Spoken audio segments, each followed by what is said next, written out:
Welcome to the Writer's Journey Podcast. I'm Michael Laran, a science fiction and fantasy author on a journey to go from nobody to bestseller, and I'm documenting every step of the way. Tune in every week as I pull back the curtain on my writing life and how I'm building a writing career while working a full-time job, raising a family, and attending law school classes in the evenings. You can find show notes for this week's episode, a free starter library of my fiction, and much more at michaellaran.com. Hello and welcome to episode 143. 143 is a good number, and this is not the first, not the second, not the third, not even the fourth, but the fifth time I'm recording this week's episode of The Writer's Journey. My computer just keeps crashing every single time that I record this. I think I finally figured out if you're listening to this, it means that it worked. If you're not listening to this, it means I'm on like take 45. But you guys know I don't give up, and I'm not going to miss a week's episode of the show. And so there may not be timestamps this week just because it's getting a little late, and I still have to write my blog post for the night, and I still have to get some words in. So I hope you'll forgive me for that. But I titled the name of this week's episode, Shrinking and Expanding. Amnesia Mode Diaries Week 5. And what I wanted to talk about was productivity, because I know that many of you are thinking about the new year and how you're going to show up and what that means for you on a daily basis. And so what I wanted to talk about is, I've changed up my routine in the past couple of weeks, and I found something that works really, really well. And I was going to share that with you, as well as some variations on it that might be interesting for you to try, and some things that you can think about as well. Now, first things first, for announcements, I did a podcast interview with Matty Dalrymple on the Indy Author Podcast. And Matty is just a wonderful interviewer. We had a conversation around the financials of self-publishing. So how much does it cost to self-publish a book? How much does a cover designer cost? What are some tips you can use to save money? And I've never talked about this on the show before. And I thought, and ironically, I get this question a lot from people on how much everything should cost. And so this is probably going to be a show that I recommend to people when they ask me that question from now on. So be sure to check out Maddie. She is a great interviewer. She also has a great book on podcasting. If anyone is interested in learning how to podcast, I would highly recommend that you pick up her book as well. So I'll drop a link to that and her book in the show notes. Now, wins for the week. So this is a kind of a fun, weird win/lose. win for the week / lose for the week. So it's no secret that over the past few weeks I have been dabbling with Amazon advertising. Amazon, oh my goodness. Amazon advertising. This is only the fifth time I've tried to say this, so bear with me. And I've been running ads to books that I've never run ads to before. So you guys know I've got over 50 books, and I've got a core, it's about 15 books or so that make a lot of my income, at least on Amazon. And so I've run ads to those books. Those ads have done very well. Those books have brought in a decent amount of income and royalties. And I've decided to branch out and start running ads on books that, need some love. And so I'm basically running ads to almost my entire catalog right now.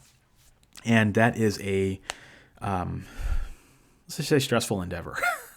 It's a lot to keep on track of. It's not something I recommend for the faint of heart. You really want to know what you're doing. I have a moderate understanding of how things work and what they should look like, that I can handle it.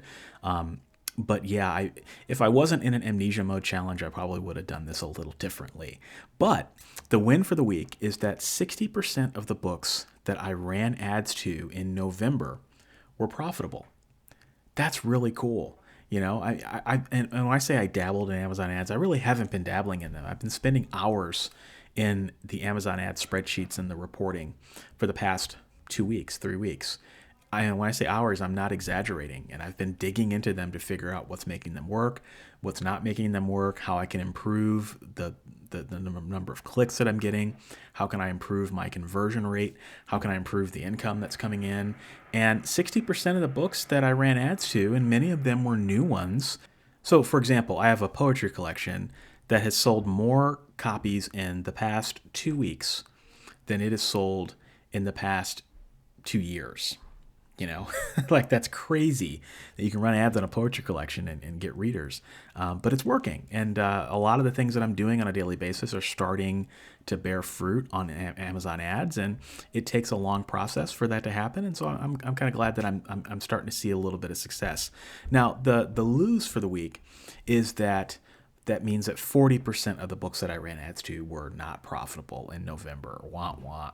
So, I still have a lot of work to do. And it's possible that some of the books I'm running ads to may never be profitable, and it may not make sense to run ads to every single book in my catalog. And that's okay too, but at least I know at the end of the day which books are profitable or which books bringing in income and all that. And all of the data that I'm getting, the clicks and all that, it's giving me data that I can use regarding the performance of my books. And so, yeah, it's a lose it was a bit of a bloodbath in November in terms of my ad spend, but it's in service of eventually getting to a place where my ads can run themselves, and I don't have to worry about them except for checking in a couple of times a week. And that's a really big win for me. Now, lesson learned this week. This is an idea I picked up from Kevin Tumlinson. Kevin is a friend of mine. We started our indie journeys around the same time, and he is also the director of marketing at Drafted Digital. And I happened to pick up one of his books because he wrote a book, I don't know, it might have been a year, maybe 2 years ago, called Writing a Better Book Description. And when he published it, I picked it up to support him. And as part of Amnesia Mode, I've been learning more copywriting. So what I did is I picked up his book, I read it, and it was a great book. I would highly recommend it. In fact, I'll drop a link in the show notes to it for anyone who's interested. But one of the things he did in the very beginning of the book I thought was interesting. And it was an interesting twist on something that is a fairly common idea. And that's the idea of a typo reporter. So there are a lot of authors that in the front matter or the back matter of their book, they'll say, if you find a typo in this book, email me at blah, blah, blah at blah, blah, blah.com. And I will give you my profound thanks. Well, what Kevin does is he has a link, and you click that link. It says basically, click this link to report a typo to me, and I'll give you a kudos or shout out in the next acknowledgments of the next book that I write. So you click the link, and then it goes to like a 3 or 4 question form that has your contact information and your name, and then it tells you exactly where you found the typo and what the typo is. So it makes it super easy for him to find it and fix it instantly. I thought it was a great idea. It's not an original idea, but the way he executed it, I thought was on point, and something that any of you who are thinking about that kind of thing could definitely learn something from. So check out the show notes for a link to it. Now, idea of the week here. So this is just a perennial call that I make once a year or so. I don't think I made it on this show last year, but I definitely have made the call in my books. And that is the fact that there is a shortage of tax resources for writers right now. There always has been, to be honest with you. Although there used to be a writer, I won't say her name, one, because I don't remember it, and two, because I'm not sure if she's writing anymore. But there was a writer who, I believe she had a CPA, and she also did people's taxes. So she was an American writer. She happened to work for, I think it was H&R Block or one of the big tax companies here in the States where people get their taxes done. And she's fairly knowledgeable. And she wrote a yearly book that she updated every year. And the book had a ton of tax information for self-published writers. And it was specific to self-published writers. And see, that's the problem with a lot of the tax resources out there now. There's no shortage of them, but they're very generic because the authors never know who's going to be picking it up. It could be a contractor, or it could be a florist, or a freelance photographer. There's all sorts of professions that people who pick up these tax books are going to have, and those professions are not going to be anything like a self-published writer. We are a very unique business. We're more similar to, say, a freelance writer than, say, a contractor, but we still have our differences and our idiosyncrasies, and there just are not enough tax resources out there to help self-published writers navigate this, because many self-published writers, one, we don't have a whole lot of financial sense when we start off in the business. And then two, when we get to a level where we need some of this tax information, it's not readily available. Usually the best way to get tax tips is to go to an author's conference and pump a couple of beers into a bestseller. That's really no way to get tax information, in my opinion, especially during a pandemic. So there's just not enough information out there. I liked this author that I mentioned earlier because she, like I said, she wrote a annual book that was very well researched and stayed on top of the tax laws and explained the implications of those for writers, which I thought was great. But another thing that she did was that she ran tax workshops. So, I think they were either free or you could get them at a reduced rate if you bought the book, where she would just jump on a Zoom call and go over some basic information for people that they needed to know during tax season, like how to organize your receipts or the most common deductions that self-published writers should be thinking about, or, those sorts of things. And it was an opportunity for people to bring their questions. And I thought that was great. She was qualified to do it, one. And two, it was an area that wasn't very sexy. And so she stood out to me in a really big way. Now, I suspect that she probably didn't continue writing these books because they probably didn't bring in that much income. Because again, this is not a sexy topic. But I do think that the right person who could make this information easy to understand, dare I say it, a little fun and digestible, could do pretty well and would provide a great service to the community. All right, so taxes are important. Again, I know many of you listening to this probably don't care about them too much. Most people, when you think about growing your income, people think about growing their income, right? They think about, okay, how can I sell more books? How can I improve my revenue streams? How can I add new revenue streams? How can I get my book into audio or translation and so on and so forth? And people don't often think about the money that you can keep, and the money that you can keep can be substantial when you start making a lot of money. And that, in a way, is almost like making money. If you can find a way to minimize your tax liability, and you can find a way to keep more money at the end of the day that you can do whatever you want with. So anyway, it's going to get on my yearly diatribe about that. So I'm going to get off my soapbox now. Now, topic of the week. This was an interesting idea that for a number of reasons. And we're gonna meander a little bit here over the next few minutes, but I hope there'll be something here that's interesting. So I was watching some videos by Arnold Schwarzenegger, and actually there weren't videos by him, but they were interviews, a compilation cut up of different interviews that he's done over the years over different topics. And who knew that the Governator had sage writing advice? Actually, he didn't have anything to say about writing, but he was talking about his bodybuilding techniques and his like workout routine and things that he did when he was younger and things that he does now, even at his age, to stay healthy. And he was talking about the topic of writing routines, and he got a little fiery. And one of the things he said was, that you need to be exercising every day, and that you've got to put your workout clothes on, and you got to get to the gym, and you got to lift weights and do cardio and do all these things, and that you have to eat right. So why aren't you doing it? Why aren't you doing it? And I thought it was the way he said it, I thought was great. I probably put a few words in his mouth. Hopefully he doesn't come to my house and rip me apart. But I do think that what he was saying made a lot of sense, and it instantly translated to the writing life. I've had a few people over the years reach out to me with a very specific question that I can never help them with. And the question is usually, Michael, I want to be a writer, and I have no problem coming up with ideas, and I have no problem with passion or with energy or with anything, but when I sit down to write, I just can't make it happen. And they want to know what they can do about that.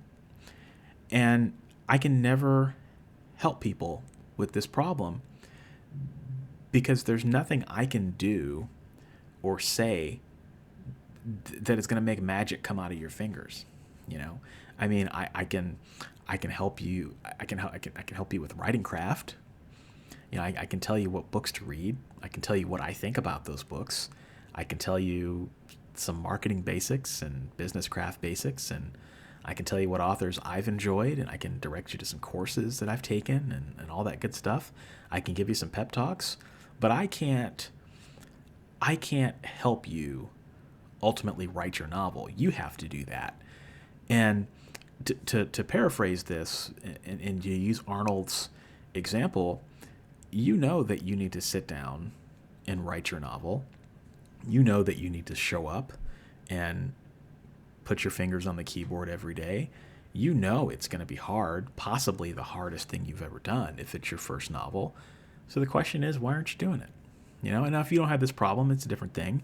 But sometimes when people have that problem, sometimes I ask, is the problem psychological?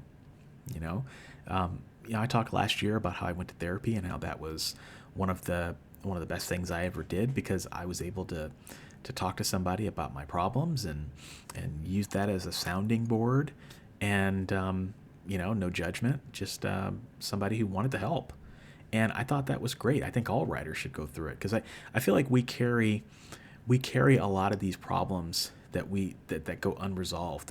It's almost like a spiritual backpack with all these rocks in it that weigh our souls down, and we carry these unhealthy thoughts about money, these unhealthy thoughts about being an artist and what that actually means, what it means to be an artist in our society. And we never really deal with those. And I wonder, and I can't prove this, and I don't know, but I just wonder with some of those people if that is really the problem, as opposed to just not being able to make things happen. So I know I'm going on a long, meandering route here, but the concept of a writing routine is important, because the only way that you have a long-term sustainable career is by showing up. Now, that doesn't mean that you have to show up every day. God, I don't write every day. I mean, I probably should, but I've written as many books as I have without writing 365 words a day. But I'm always doing something every day in my writing business to move things forward.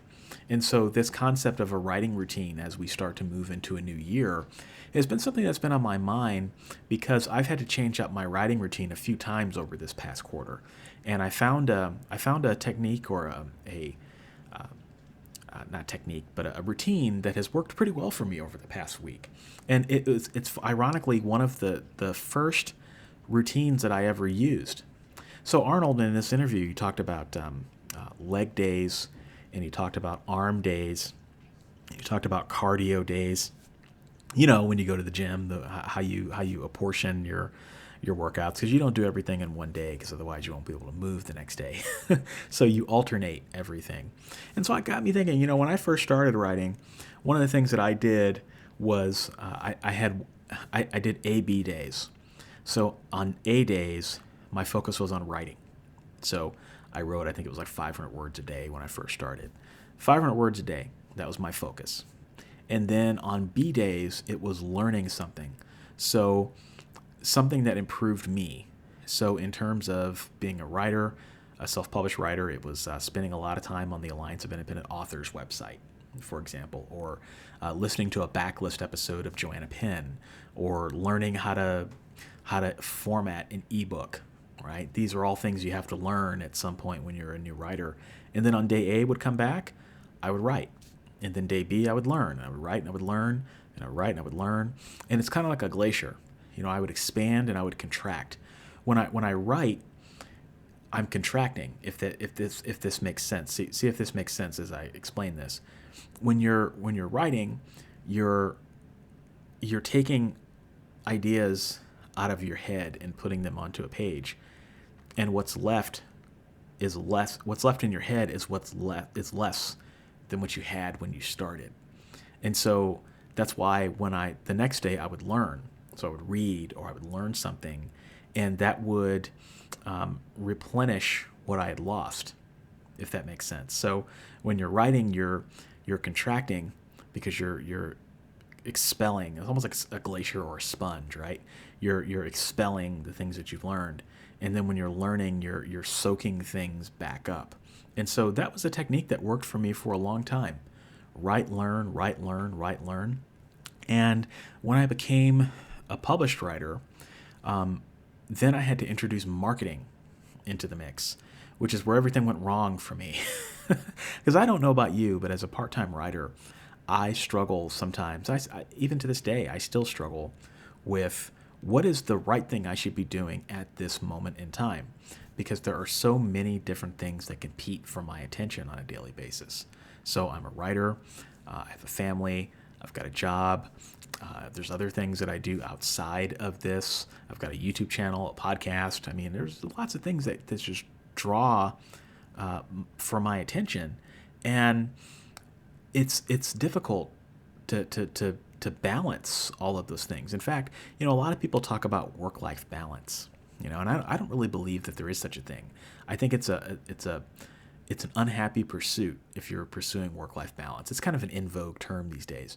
I actually don't think you can achieve work-life balance. I think it's better to think about all the different elements in your life and look for harmony. So instead of work-life balance, how can you get work-life harmony? So if you think about all the different areas in your life right now that require your attention, and you think about them as each an ensemble of a band, what song is that band playing? And does it sound good? Because if you look for the dissonance and you resolve the dissonance points, then that makes it a lot easier for everything to play nicely together. So I've always taken that approach. And so when I had to start learning how to harmonize writing, marketing, business, I will admit that I struggled, and it took me several years to find a routine that kind of worked, and it really didn't work because I kind of neglected marketing for a really long time. I just focused on the writing and the business portion, and that's kind of where I came back to this idea of a routine, different routines that you can use to harmonize everything. So write, learn, write, learn, write, learn. Even at my level, I'm still learning. I'm never going to stop learning, never going to stop growing. But a variation on this could be day A, you spend your focus on writing. Day B, you spend your focus on marketing. Day C, you spend your focus on business. And if you're so inclined, on day D, you rest. And maybe you have a word count quota that's a small quota that you try to hit every single day so that you keep your momentum. But isn't it interesting to vary up your primary focus every day? And what things could you learn, and what additional areas could you spend time in that maybe you're not spending time in? Because what I think a lot of people do is I think they just kind of bounce around. They do whatever requires their attention at the time. I know that I kind of have that problem. I've got squirrel syndrome a lot of the time. And I'm not saying everybody needs structure, but isn't it interesting if you could find a consistent way to fire on all cylinders in all different areas of your life, particularly the writing life? I think that's great. And one of the things that Arnold said in the interview that stuck with me is he said that if it burns, it grows. And I know that there are a lot of times when you're writing where it feels like everything is burning. When you go to the gym sometimes and then you come back and you just collapse on the couch and you can barely move and your muscles hurt and it just sucks. Writing feels like that a lot too, especially when you're writing your first book, and instead of thinking about a bout of writer's block as something that's burning, instead celebrate. Celebrate, because the next time you come to this particular problem, you're going to be equipped with knowledge on how to handle it and how to get through it. You will have been through it before. I always call writing the emotional roller coaster, and you will have gotten through it, and you'll know what to do the next time it comes around. So I've tried so many different routines. I kind of try on routines like I try on clothes. I try them on and then I discard them, I don't do that, but it's like you're at a department store trying on jeans or something, and you're trying to find the right jeans, and you try on 10 different pairs of jeans and only 2 of them work. right? So I've tried a lot of different productivity routines. And the cool thing about it is that I've tried so many of them that now I'm starting to pull out some of the ones that I used to use, you know? So just think about that alternation. That could be an interesting strategy for folks in 2021 who are trying to find ways to harmonize, or dare I say balance, the different areas of their lives, and how to deal with everything that life is demanding of us right now, and being able to deal with it gracefully. So with that, I appreciate you listening to this. 5th time I've recorded this, and I think I'm going to bed now. So have a great day, and I will talk to you next week.